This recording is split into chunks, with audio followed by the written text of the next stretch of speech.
Welcome to Good Friday and day number 39 of our 40 Days of Lent Bible reading plan. Today's reading is from the Gospel of John, chapter 19, verses 28 through 42 in the Passion Translation.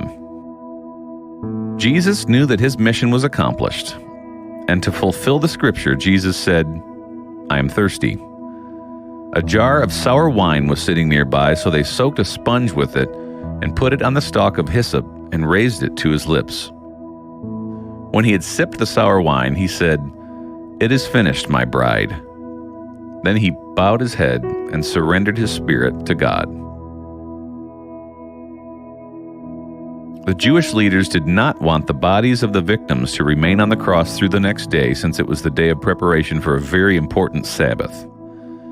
So they asked Pilate's permission to have the victims' legs broken to hasten their death, and their bodies taken down before sunset. So the soldiers broke the legs of the two men who were nailed there. But when they came to Jesus, they realized that he had already died, so they decided not to break his legs. But one of the soldiers took a spear and pierced Jesus' side, and blood and water gushed out.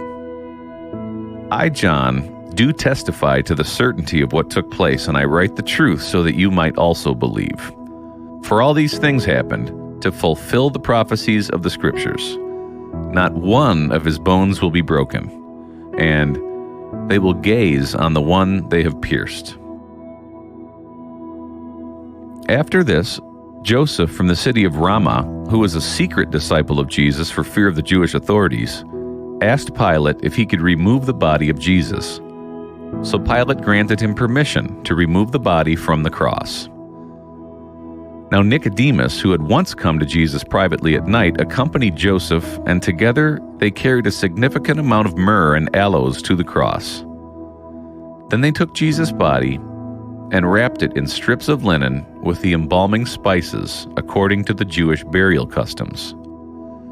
Near the place where Jesus was crucified was a garden, and in the garden there was a new tomb where no one had yet been laid to rest. And because the Sabbath was approaching, and the tomb was nearby, that's where they laid the body of Jesus.